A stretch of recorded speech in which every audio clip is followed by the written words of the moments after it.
का ड्रामा है hard to find का एपिसोड नंबर 1।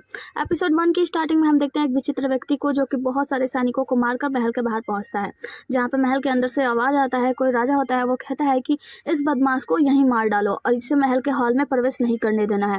यहाँ पे बहुत सारे सैनिक होते हैं जो उस आदमी पे मतलब उस विचित्र व्यक्ति के ऊपर टूट पड़ते हैं और विचित्र व्यक्ति इन सब को काट काट कर मतलब इकट्ठा कर देता है, हटा देता है। हम देखते हैं कि ये विचित्र व्यक्ति है, इसका नाम है हेलियन सी। अब हेलियन सी जो होता है वो सबको काट पीट के अंदर राजा के महल में चला जाता है, जहाँ पे राजा कहता है कि बाहर इतनी शांति क्यों है।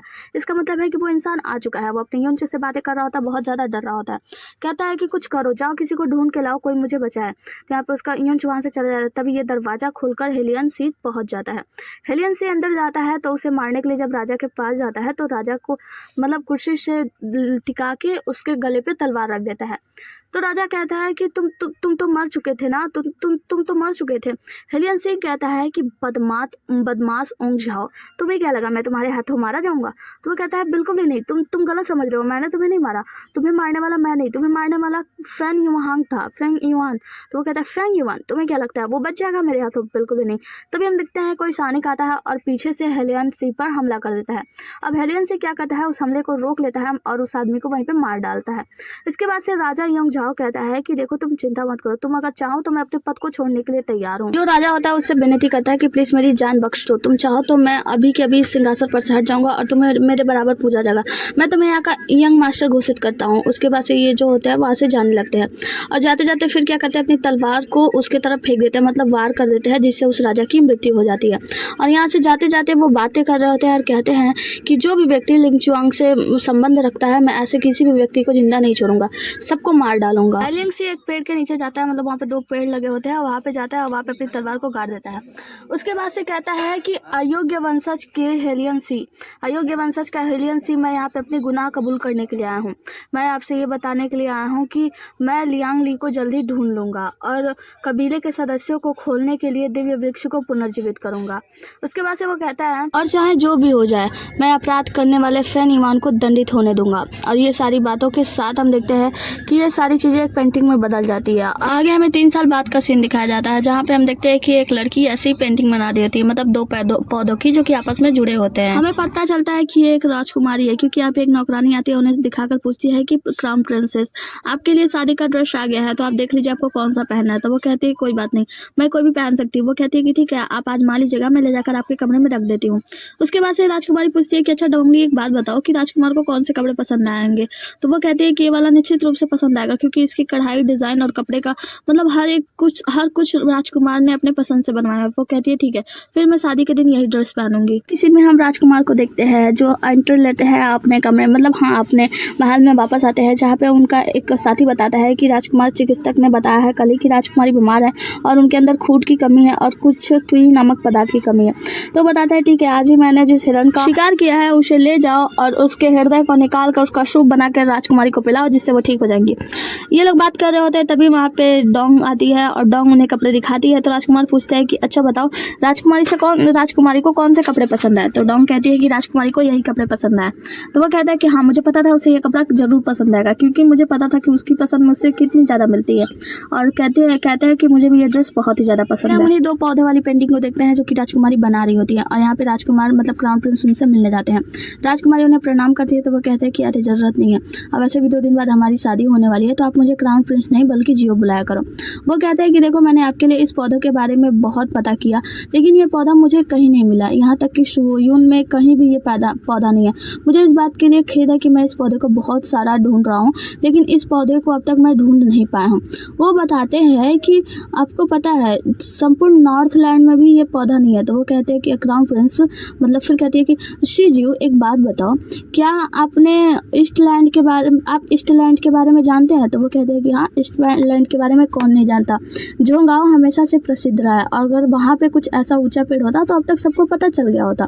तो वो कहती है कि अच्छा। तो फिर वो कहता है जहाँ तक लिंगचुआंग का सवाल है, तो वो कहती है लिंगचुआंग के बारे में क्या। तो वो कहते हैं कि लिंगचुआंग के बारे में जहाँ तक मैं जानता हूँ कि वहाँ की भूमि की जितनी जनजाति हैं लिंगचुआंग, वहाँ पे सबसे रहस्यमय और भयानक, मतलब वो जगह बहुत रहस्यमय और भयानक है।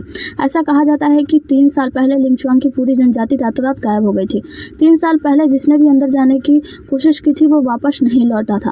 तो राजकुमारी कहती है कि ऐसा क्या, मतलब 3 साल पहले मेरे साथ भी वो हादसा हुआ था जिसके बाद मुझे बचा के वापस लाया गया था और जिसके बाद से मेरी याददाश्त खो गई थी। आपको पता है उसके बाद से हर रात जब मैं सोती थी तो मैं ये सपना देखती थी, तो मुझे ऐसा लगता था कि शायद ये जो पौधे हैं ये मेरी उसी बात से मतलब रिलेटेड करते हैं, शायद मैं भी वहीं की रही हूँ। तो यहाँ पे जो सी जो होते हैं उनका हाथ पकड़ते हैं, कहते हैं कि लियांगचंग देखो तुम हमारे यहाँ जन्म हुई हो, मतलब तुम्हारा जन्म सुआंग में हुआ है और हम दोनों साथ में बड़े हुए हैं। बचपन में तुमने मुझसे वादा किया था तो कि तुम हमेशा मेरे साथ रहोगी। एक बार क्या हुआ कि कुछ जानवर तुम्हारे पीछे पड़ गए थे और तुम भागते भागते नदी में गिर गई थी, जिस कारणवश तुम्हारा याददाश्त खो गया, तुम्हें बचा के लाया गया। मतलब तुम जो भी सोच रही हो वो सब गलत है, तुम सुआंग की हो, तुम यहाँ की रहने वाली हो। तो वो कहती है ठीक है मैं मानती हूँ। सी जो कहता है वैसे आपका स्वास्थ्य ठीक नहीं है तो आपको अंदर कमरे में जाना चाहिए, बाहर आंगन में है कहीं आप बीमार ना पड़ जाए। तो वो कहती है ठीक है, फिर पेंटिंग मोड़ लेती है और कहती है कि मैं ये पेंटिंग ले जाकर डोंगली को दे दूंगी, वो इसे ले जाकर बाजार में बेच देगी। तो सी जो कहते हैं कि ठीक है जैसे तुम्हारी इच्छा। आगे की सीन में हम लियांगचंग को देखते हैं जो कि अपने कमरे में होती है और यहाँ पे डोंगली से बता रही होती है, डोंगली से कह रही होती है कि डोंगली तुम्हें पता है सी जो ने बहुत मेहनत की है मेरी पहचान छुपाने के लिए। तो वो कहती है कि ये आप क्या कह रही हैं महारानी। तो वो कहती है कि देखो मैं पहले से जानती हूँ कि सुआयोयुन की जो औरतें हैं वो कभी कान नहीं छिपाती, लेकिन मेरे कान छिदे हुए हैं और यहाँ पे औरतों को खुद को नुकसान पहुँचाने की आज़ादी नहीं होती, लेकिन मैंने अपने आप को नुकसान पहुँचाया था। इससे मुझे पता चलता है कि मैं सुआयोन की नहीं हूँ। तो वो कहती है क्या। तो वो कहती है हाँ डोंगली मैं पहले से जानती हूँ। अच्छा ये बताओ जो पेंटिंग मैंने तुम्हें दी थी वो तुमने ले जाकर मार्केट में दिया है तो उसका क्या रिस्पॉन्स आया, मतलब कुछ पता चला। डोंगली कहती है कि महारानी देखिए वो पेंटिंग जो है ना वो एग्जीबिशन में लगा हुआ है और दरअसल वहाँ पे बहुत सारे लोग आने जाने वाले हैं क्योंकि अभी लैंटेन फेस्टिवल चल रहा है और लैंटेन फेस्टिवल में उस पेंटिंग को लगाया गया है। उसके बाद से वहाँ पे बहुत सारे मुसाफिर आएंगे जाएंगे तो किसी न किसी को उस पेंटिंग के बारे में पता चल ही जाएगा, कोई ना कोई बता ही देगा। यहाँ पे वो कहती है लियांगचंग कि अच्छा तो लैंटेन फेस्टिवल चल रहा है तो चलो साथ में चल के देखते हैं। तो डोंगली कहती है नहीं महारानी क्या आप पागल हैं, आपको पता है ना आपकी शादी होने वाली है और सिर्फ 3 दिन रह गए हैं, तो 3 दिन पहले यहाँ की औरतें शादी के दिन वो बाहर नहीं जा सकती तो आप नहीं जा सकती हैं। तो राजकुमारी कहती है ठीक है जैसे तुम्हारी इच्छा, तो तुम एक काम करो डोंगली जाके आराम करो। डोंगली आराम करने चली जाती है। दूसरे सीन में हम देखते हैं कि राजकुमारी देख रही होती है उसी पौधे के नीचे खड़ी होती है। पौधे के नीचे खड़ी होती है, वहाँ पे बहुत सारे पत्ते टूट टूट कर गिर रहे होते हैं। तो यहाँ पे राजकुमारी लियांगचंग जो होती है वो पत्तों को अपने हाथ में ले रही होती है, लेकिन पत्ता हाथ में आने से पहले ही गायब हो जाता है। यहाँ लियांगचंग बहुत ही ज़्यादा परेशान होती है, उत्सुकता से पत्तों को बटोरने की कोशिश करती है, लेकिन सारे पत्ते हाथ में आने से पहले ही गायब हो जाते हैं। यहाँ पे एक अनाउंसमेंट होती है कि राजकुमारी आप बहुत ही ज़्यादा विचलित है तो आप चिंता मत करो, जो पत्ता आपका होगा वो आपके हाथों में आ ही जाएगा। ये कहती है कौन है मुझे बताओ। और हम देखते हैं दूसरी तरफ लियांगचंग की आँख खुलती है, मतलब ये सब कुछ सिर्फ एक सपना होता है। लियांगचंग उस पौधे को देखते हुए कहती है कि अगर आज रात इस पौधे को कोई नहीं पहचानता है तो आज से मैं लियांगचंग नहीं हूँ और आज से मैं अतीत के बारे में पता लगाने के बारे में बिल्कुल भी नहीं सोचूंगी। आगे हमें लैंटेन फेस्टिवल का सीन दिखाया जाता है जहाँ पे हम देखते हैं कि सभी लोग मस्ती कर रहे होते हैं, मजा कर रहे होते हैं। हाँ उसके बाद से हम युवा मास्टर हेलियन सी को देखते हैं जहाँ पे एक लेडी होती है और कहती है कि हेलियन सी मास्टर यही वो जगह है, मतलब यहीं से वो पेंटिंग बेची गई थी। और ये मतलब वो मास्टर जो होते हैं मतलब एलियन सी जो होता है वो कहता है कि सुओयुन में कौन ऐसा है जो उन दिव्य पौधों के बारे में जानता है और इतनी अच्छी तरीके से इन पौधों को बना सकता है। मतलब वो देख रहा होता है, तभी हम देखते हैं कि राजकुमारी यहाँ पे पहुँच जाती है मार्केट में, मतलब फेस्टिवल में, और उसके बाद से उस स्टॉल के पास जाकर पूछती है कि मैं राजकुमारी लियांगचंग के महल से हूँ, मैं आपसे ये पूछने आई हूँ कि इस पेंटिंग के बारे में किसी को पता चला, मतलब किसी ने कुछ बताया इस पेंटिंग के बारे में। तो वो कहता है कि नहीं, बहुत सारे लोग खरीदने तो आए थे लेकिन कोई इस पेंटिंग के बारे में नहीं बता रहा था। तो यहाँ पे राजकुमारी लियांगचंग कहती है ठीक है आप एक काम कीजिए, आज रात स्टॉल को बंद कर दीजिएगा, मतलब आज रात के बाद, और इस पेंटिंग को हटा दीजिएगा, मतलब अब इस पेंटिंग को बेचने की जरूरत नहीं है। तो दुकान वाला कहता है ठीक है जैसे ही आप किया गया, और वहाँ से राजकुमारी जाने लगती हैं।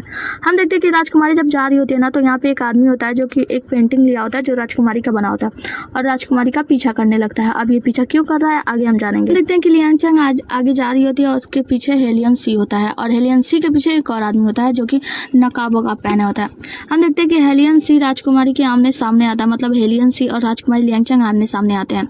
वहाँ पे नकाबपोश आदमी इशारे करता है और ऊपर जो लगा हुआ झूमर एक होता है उस झूमर को खोल दिया जाता है, मतलब फोड़ दिया जाता है, जिसमें से बहुत सारी मतलब गोल गोल सा कुछ जो गिरता है फॉर्म हम नहीं जानते क्या होता है, और उसमें कुछ कागज होते हैं जिसमें कुछ विशेष लिखे होते हैं। यहाँ पे सारे लोग आकर उस कागजों को लूटने लगते हैं, मतलब अपनी विशेष के लिए।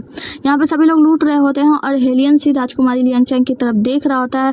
अभी ये देखना था लोग लूटने आते हैं, तभी लियांग चैंग को कोई वहाँ से उठा ले जाता है और हेलियन सी देखता रह जाता है। हेलियन सी देखता है कि वहाँ पे कोई नहीं है।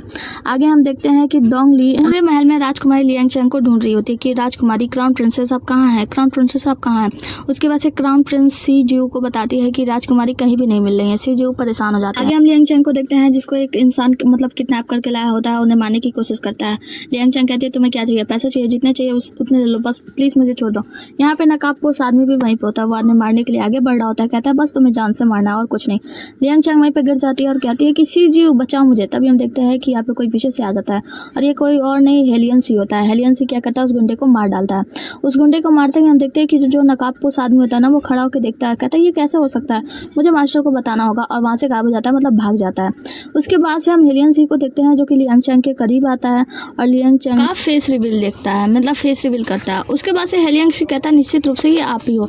तो वो कहती है, लियांग चैंग कहती है कि आपने मेरी जान बचाई, आपका शुक्रिया, और वहाँ से भागने लगती है। तो वो उसे तुरंत पकड़ लेता है, मतलब उसके सामने रहता है, कहता है कि मुझे बताइए लियांगली शाखा कहाँ है। तो वो कहती है लियांगली शाखा क्या है।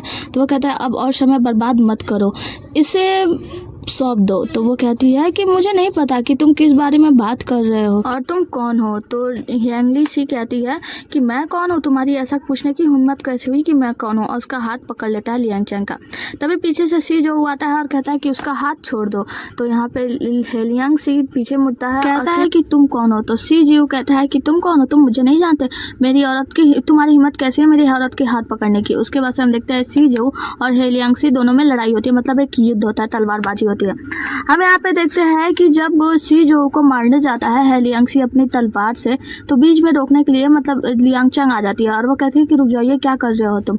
लेकिन हेलियन सी रुकता नहीं है और लियांग चैंग को यहीं पे मार देता है, मतलब उसके सीने में तलवार घोंप देता है। इसी के साथ हमारा ये एपिसोड खत्म होता है। अगर अगला एपिसोड देखना है तो नेक्स्ट पार्ट कमेंट कर देना। अगर नेक्स्ट पार्ट तुमने कमेंट करिए तो अगला एपिसोड बनाऊंगी, वरना कोई बात नहीं। और हाँ, बहुत ज़्यादा भी नहीं तो सिर्फ 6 या 7 नेक्स्ट पार्ट का कमेंट आ गया ना तो नेक्स्ट पार्ट बना दूंगी। चलो बाय, टाटा।